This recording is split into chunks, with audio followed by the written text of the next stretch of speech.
This video covers the endocrine system of the biology matric syllabus. In the body conditions are constantly changing, as are the external conditions and the external environment. We need to be able to detect and respond to these changes. And we achieve this by having special cells on our organs called receptors. So the target organ of a specific hormone is determined by the type of receptor cells on the surface of the target organ. For example, if the receptor cells have a specific shape, they can only respond to certain hormones and take in certain hormones. And if the hormones do not match the shape and size of the receptor cell, the hormones will not work on this organ. So the word coordination refers to how receptors pick up stimuli and then pass these messages onto the effectors to bring about coordinated activities. Having coordination ensures homeostasis, which is quite an important term to understand for the biosyllabus. Homeostasis is the ability of the body to seek and maintain a constant internal environment, regardless of external changes, in order to stabilize health and functioning. In the hormonal system, which is the endocrine system, messages occur relatively slowly, as opposed to the nervous system, which would happen pretty quickly and changes occur very quickly. In the hormonal system, it's a chemical message, and the response usually lasts a lot longer than in the nervous system. Hormones influence the metabolic activities of all the cells by means of this chemical message. And hormones are usually carried in the bloodstream, and they affect one target cell or multiple target cells, and they can cause quite a widespread response. Hormones as objects. Hormones are chemical substances manufactured by an endocrine gland, secreted in small amounts into the bloodstream to regulate growth or functioning of a specific tissue or organ in another part of the body. So if we break that down, they're chemical substances, which we spoke about, this chemical message, manufactured by an endocrine gland, which we'll speak about in a few minutes. They're secreted in very small amounts. We don't have huge release of hormones. They're usually secreted in small amounts into the bloodstream, so the organs that secrete hormones need to have a good vascular supply. And hormones regulate the growth or functioning of a specific tissue or organ in another part of the body, usually not in the same part of the body as where they are released. Hormones are mostly proteins, and this is important because it means they can denature. I'm sure you've learned about it in previous years, where if proteins are heated to too high of a temperature, they denature and they stop working. Hormones can also be lipids, like steroids, which are fatty cholesterol-produced substances. And hormones control a range of functions, including the activities of organs, growth and development in the body and of specific organs, reproduction, sexual characteristics, usage and storage of energy, and the levels of fluid, salt, and sugar in the bloodstream. Hormones usually have quite a short lifespan, like adrenaline, but they can also have longer lifespans, such as the growth hormone. How hormones are broken down is through enzymes, which can take place in the cells or in the blood. And we can also lose hormones via the urine. A lot of hormones work together to form an integrated system, such as TSH and Dioxin. The oversecretion of hormones is hyperactivity, and the undersecretion is hypoactivity. And you can remember that by the hypo relates to low secretion, and hyper relates to high. So the O and the O of low and hypo. So what are endocrine glands? Endocrine glands are ductless glands. So they don't have ducts, are like passages that transfer hormones. They don't have ducts, they secrete hormones directly into the bloodstream. Endocrine glands are small and vascular, so they're well supplied with blood vessels, and they can be situated far from target organs. For example, the pituitary glands in the brain secrete a lot of hormones, but these hormones often produce a result somewhere further away in the body. In contrast to endocrine glands, exocrine glands don't secrete hormones. They have ducts that carry secretions to where the secretions work, and they tend to be closer to the organs because of the ducts. For example, sweat glands and salivary glands. The pancreas is the only unique organ in the body because it acts as both an endocrine gland and an exocrine gland. In terms of the exocrine gland, it does pancreatic juices.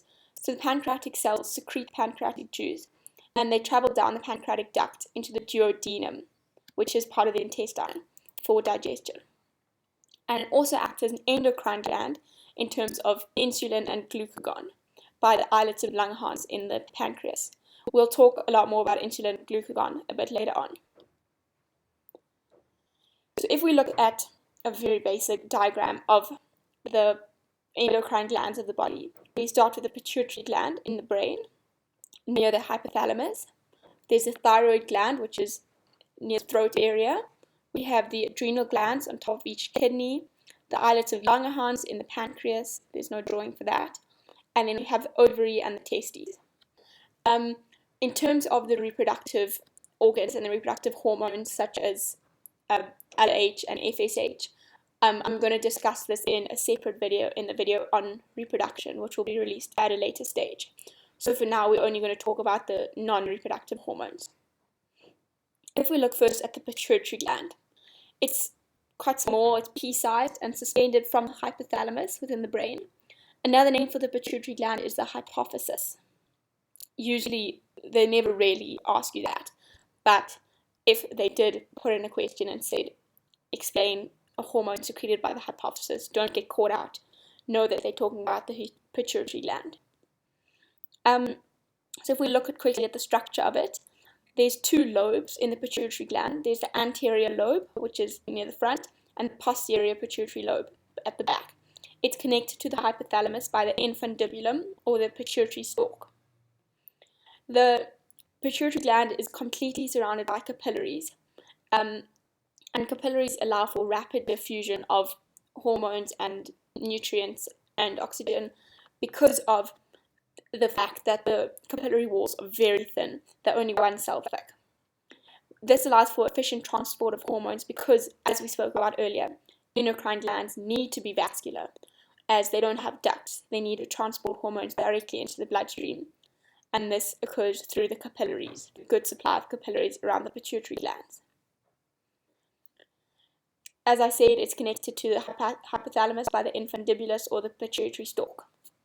So the two lobes of the pituitary gland, there's first the anterior lobe, which synthesizes and secretes hormones, i.e. it makes hormones and secretes them, such as FSH, follicle stimulating hormone, LH, luteinizing hormone, growth hormone, and TSH, thyroid stimulating hormone.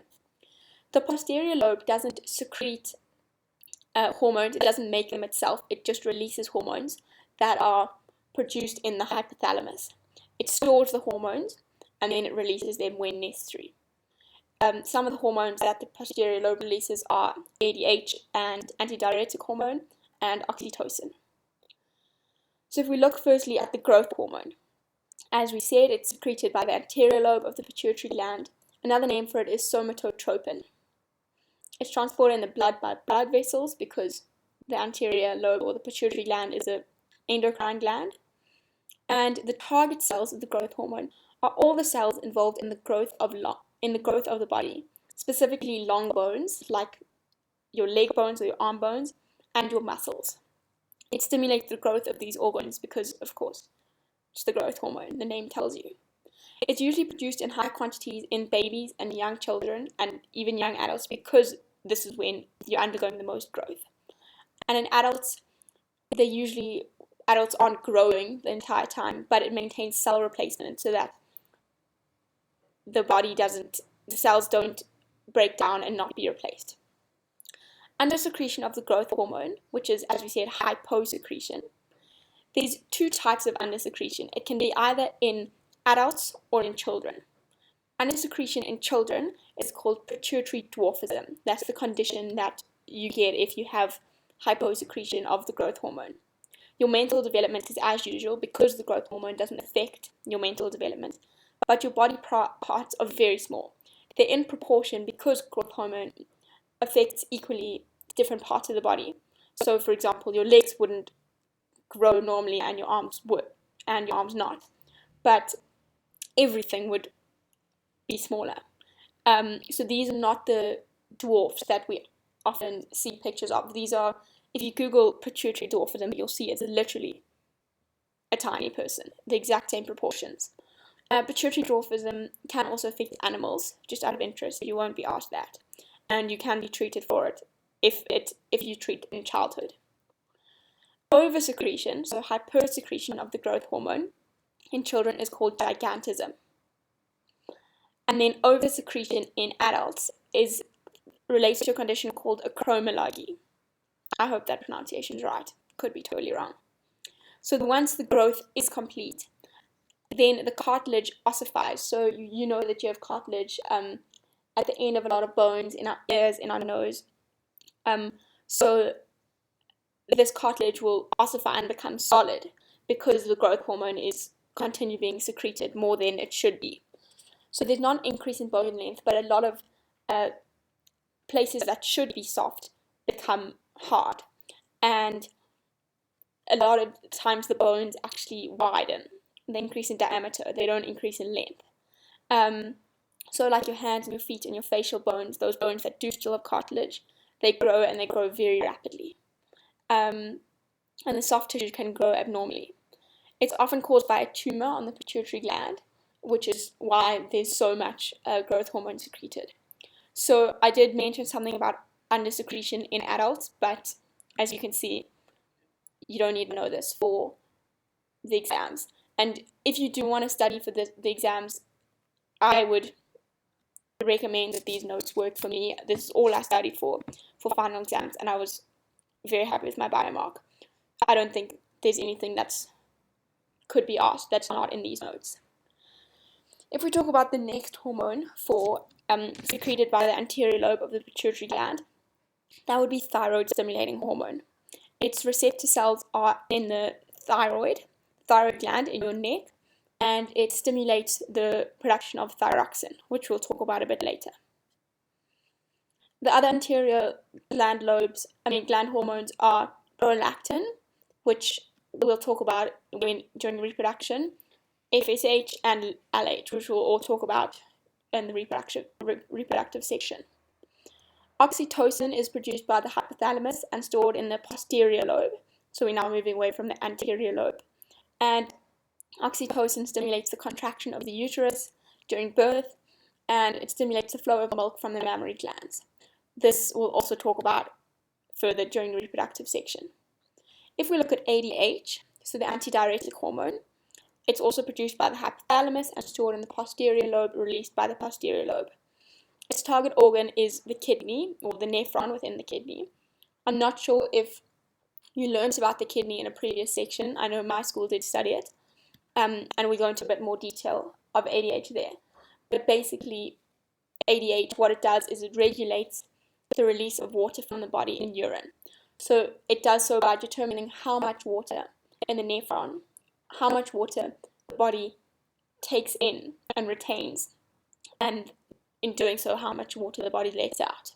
So the distal convoluted tubule in the nephron and the collecting duct in the nephron become more permeable, allowing water to flow further into the body and be reabsorbed into the body if there's a low concentration of water in the bloodstream. So if there's low concentration of water in the bloodstream, there will be a higher concentration of ADH released by the posterior lobe of the pituitary gland, causing these two systems to become more permeable, allowing more water to be reabsorbed into the body from the potential urine, which means that the water concentration in the blood now increases again, and this increases our water concentration, causes there to be less water released by the urine. So ADH's purpose is to maintain water volume in the blood, protect us from dehydration and that sort of thing.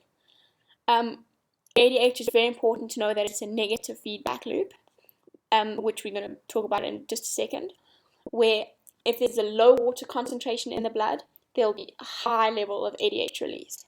If there's a high water concentration in the blood, there'll be a low level of ADH released. So for a feedback mechanism, what happens is the product of a process has an effect on the rate of the process. What that means is there's two types of feedback loops. There's a negative feedback loop and a positive feedback loop. The positive one is easier to understand, which is when the rate of the process increases, the concentration of the product increases. The negative feedback loop is a little bit more complicated, but if you try to understand it and relate it to examples, it's actually quite easy to understand. And the negative feedback loop is usually the most important one. A negative feedback loop is a homeostatic mechanism in which a change in some condition triggers a response that counteracts or reverses the change condition, i.e. the rate of the process decreases as the concentration of the product increases. For example, if we look at this ADH, the product would be water.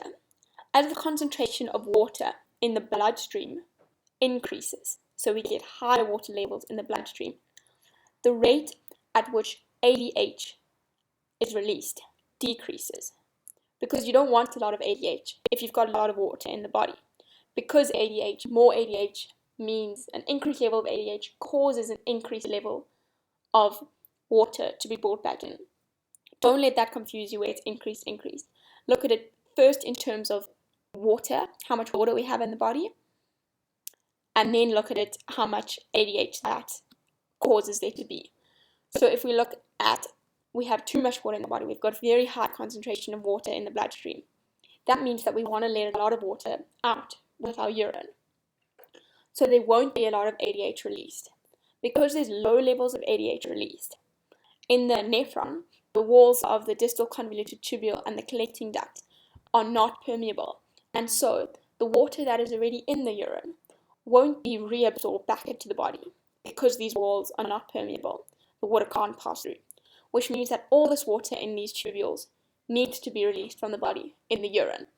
That means it's quite dilute urine, a lot of water in it. And because of this, the water levels in the body go down. So what happened there was we had high water concentrations that led to low ADH, and this low ADH led to lower water concentrations. So we looked at the product of the process, how it affects the rate of the process. And so that's the end of the pituitary gland. We'll look at some more feedback loops with other hormones. If we now look at the thyroid gland, again, it's a vascular gland. It needs a good blood supply, as it's an endocrine gland, and it's located in the neck. It has two lobes, the left and the right thyroid gland, and remember, we always look at this from the patient's point of view. So if you're looking at it, your right would be this side, but we see that we're looking at the patient's thyroid. So that's her right thyroid, that's her left thyroid gland. And they're located on each side of the trachea. The thyroid gland secretes thyroxin. In thyroxin, we need iodine. It's an important part of the structure of thyroxin.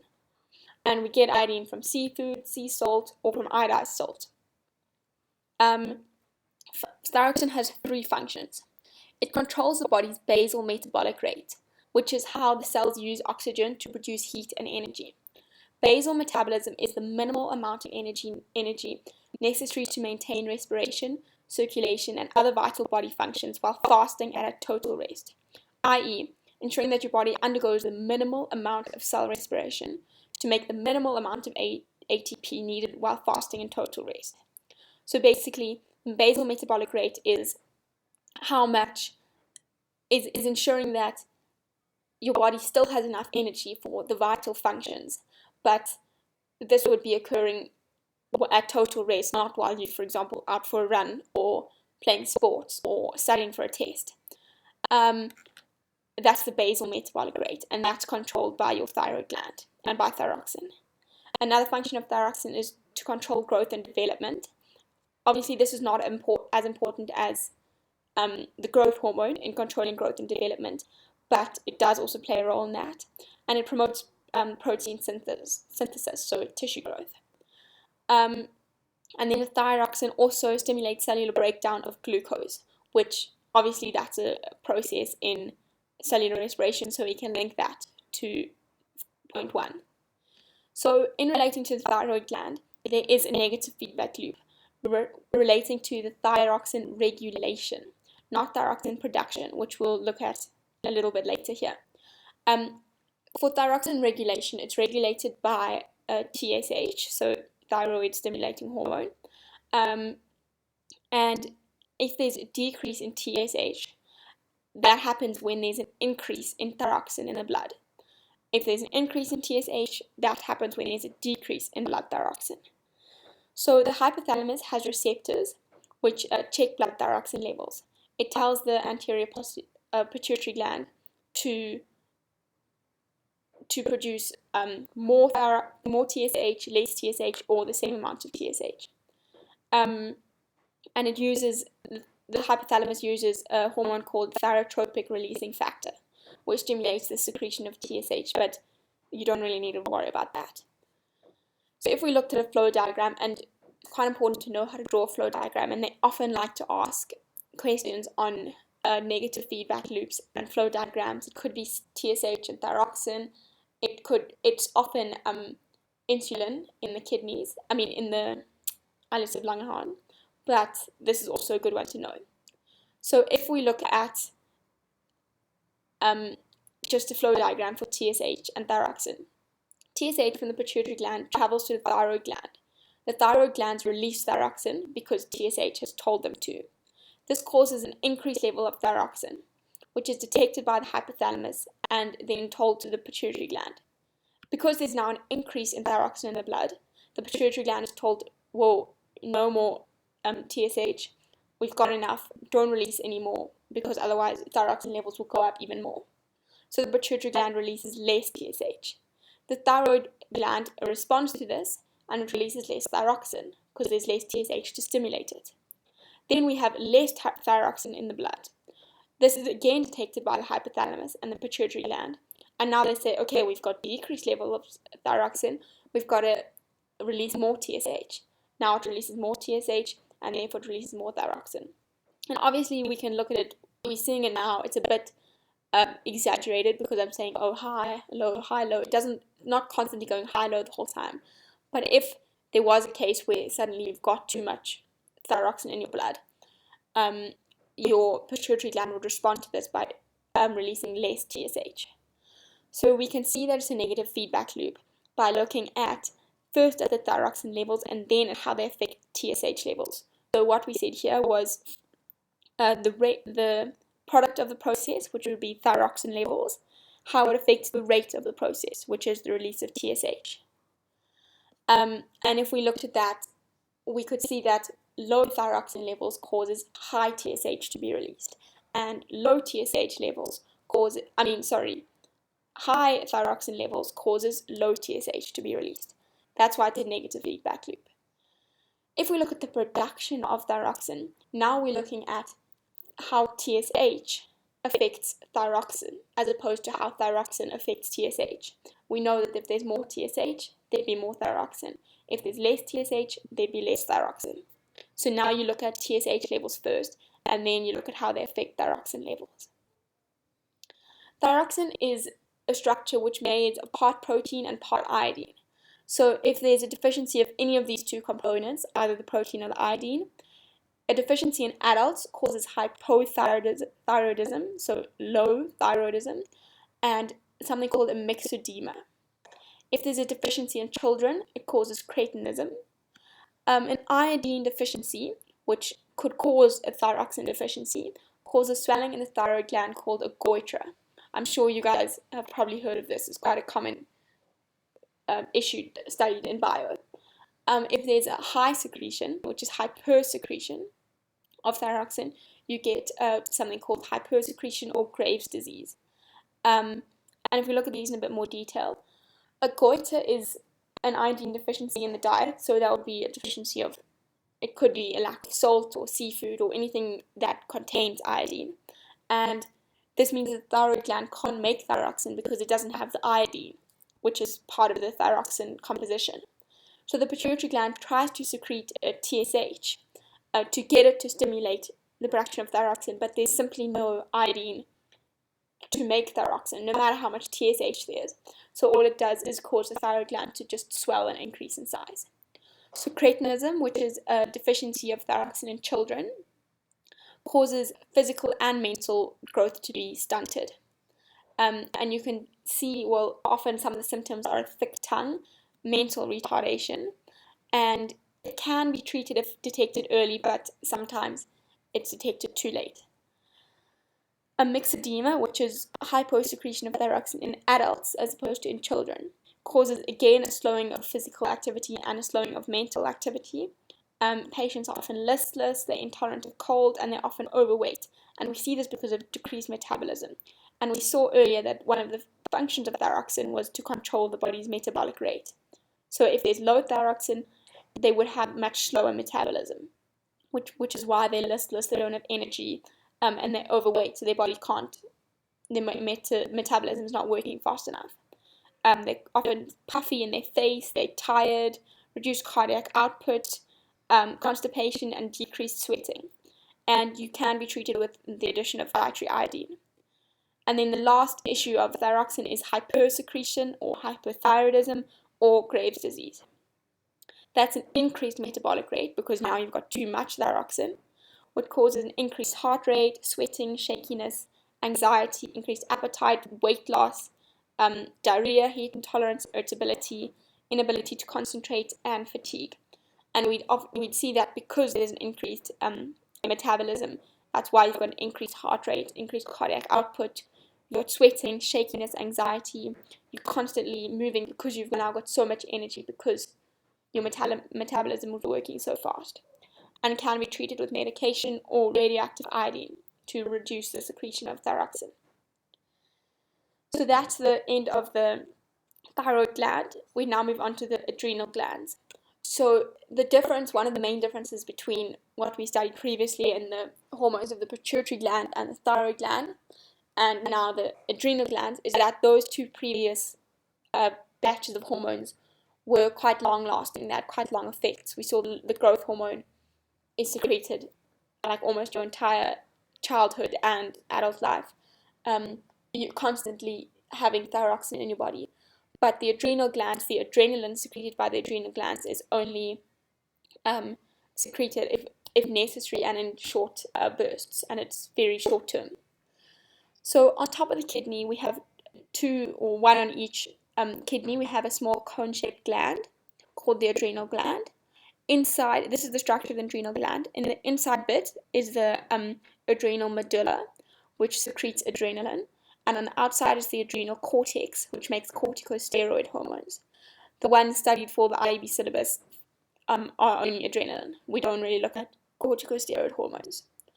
So the effects of adrenaline is that, okay, so another name for adrenaline is epinephrine, and we constantly have adrenaline stored. If needed, the brain sends a nerve impulse, so that's part of the nervous system as opposed to the endocrine system, to the adrenal glands, which release adrenaline. And we have adrenaline released during a flight or flight situation.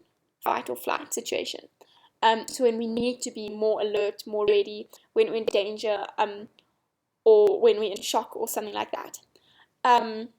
We have a stronger, faster, more alert individual. We only have very small amounts of adrenaline released into the bloodstream each time, and we can see how effective that is. Such a small amount, you can see how dangerous it could be to have a bigger amount released. Some of the effects of adrenaline would be an increase in the rate and strength of the heartbeat, so you have an increase in blood pressure.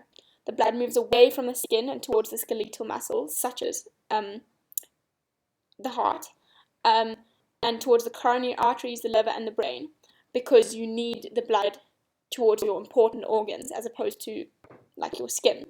That's why you often go white when you're in shock, because your blood's going towards the interior part of your body. You have a rise in blood sugar, so the liver would release some glucose.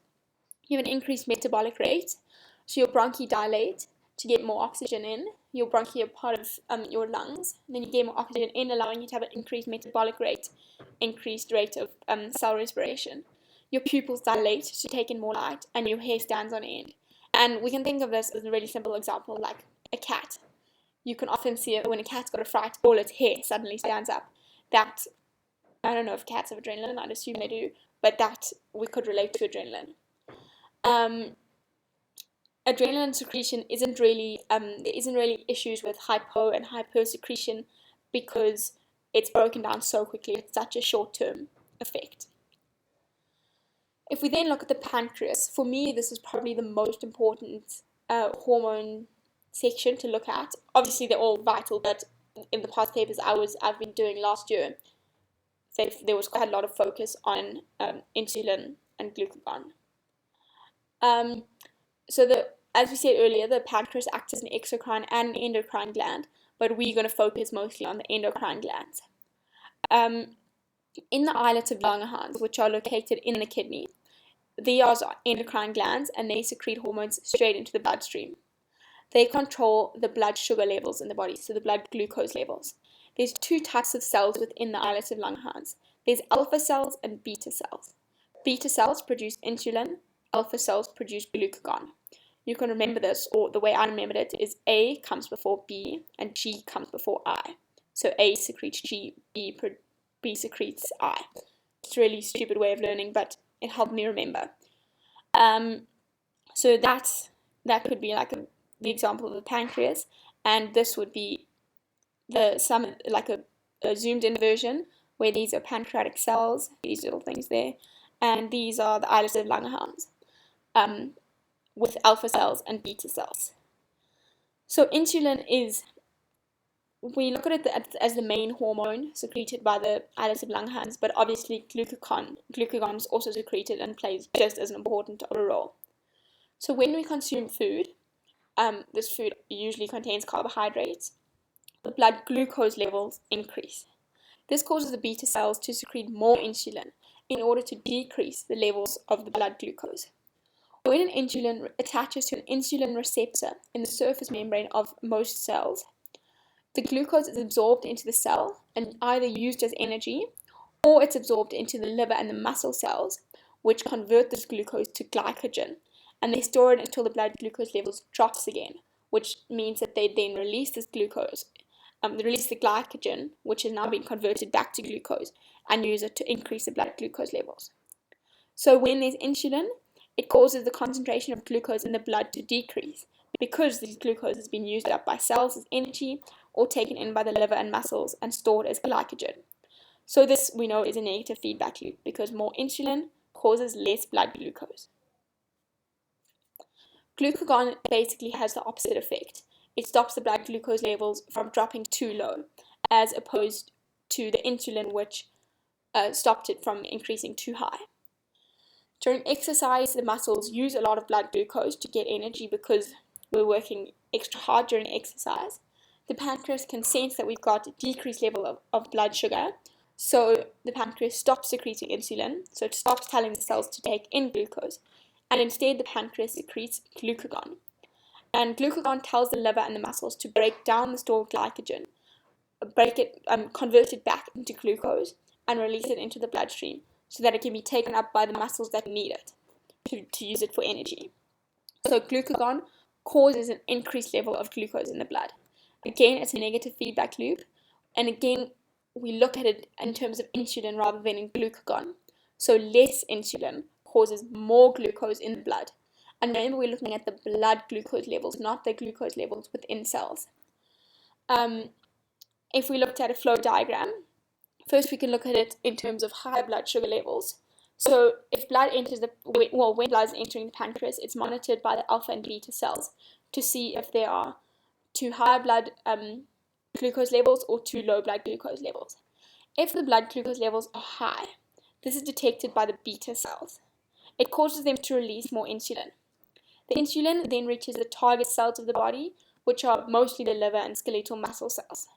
It then causes these cells to take up the glucose and to metabolize it, so to use it to convert it to energy or to convert it to glycogen. Because the glucose has now been taken up by the cells, the glucose levels in the blood decrease. Insulin also targets liver and muscles to cause them to store excess glucose as glycogen. That's what I just mentioned earlier. And this causes the blood sugar levels to decrease back to the normal level. And now that they've decreased back to the normal level, the beta cells monitor this. They see, okay, we don't need to be releasing so much insulin, so they release less insulin.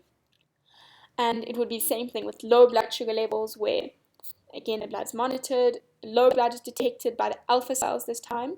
Now more glucagon is released, so insulin stops being released. Same thing targets the liver and muscle cells, but now the glycogen is converted back to glucose and released into the bloodstream, causing the blood sugar levels to increase back to normal, and glucagon decreases. So diabetes is an effect of or insulin levels in the body. Another name for diabetes is diabetes mellitus. So diabetes is when there's a deficiency of insulin in the body. So the blood glucose levels are constantly high, but the cells aren't taking them in. Glucose is often lost in urine because the body's going, I have no way of getting this glucose into my cells, and it's too much in my bloodstream, so I need to get it out, and it's released through urine. So insulin stimulates the uptake of glucose into the body cells. So without insulin, glucose stays in the blood and it can be released in urine, but it doesn't get to the body cells.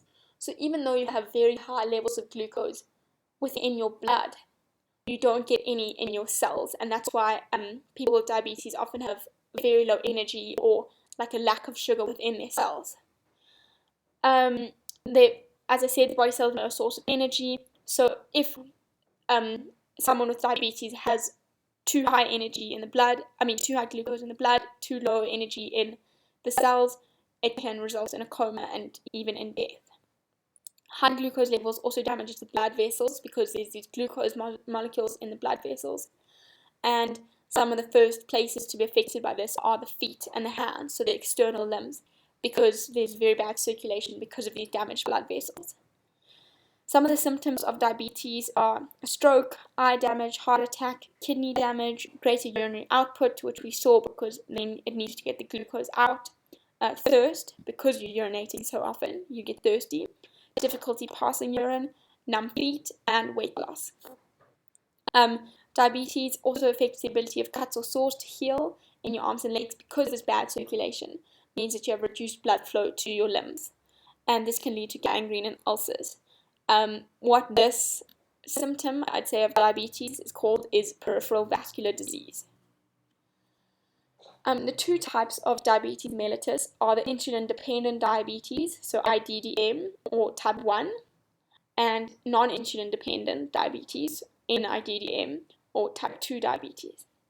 So type 1 diabetes is usually childhood onset, sometimes called juvenile onset diabetes. And what happens is the beta cells are destroyed, so you don't have insulin secreted into the body. It's usually because of an autoimmune disease triggered by a virus, so it's quite a sudden onset often.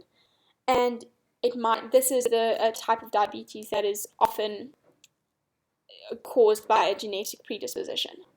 So you can control it by injecting insulin. Because the beta cells aren't secreting insulin, you need to have injected insulin, and then these can be taken up by the cells. It could also be helped by immunosuppressant medication, which blocks this autoimmune response and allows the beta cells, hopefully, to survive and release insulin themselves. And then type 2 diabetes is that insulin is released, but it can't exert any effects because we don't have insulin receptors on the cell membranes. So the beta cells are working and the insulin is released, but the glucose can't be taken up because the insulin isn't able to tell the cells what to do. This usually occurs in adults, and it's more of a gradual onset as opposed to the sudden onset. And this is the type of diabetes that has risk factors such as overweight, obesity, eating too much sugars and carbs, and it does also include family history. So medication for type 2 diabetes could be something that stimulates the same response as insulin without needing to attach to these damaged or deficient insulin receptors, or medication that enables insulin to react with the remaining receptors. So this is basically the whole endocrine system that you need to know. These notes are what I studied for, and you can find them on Stuvia. I'm going to upload them to Stuvia in the next few days.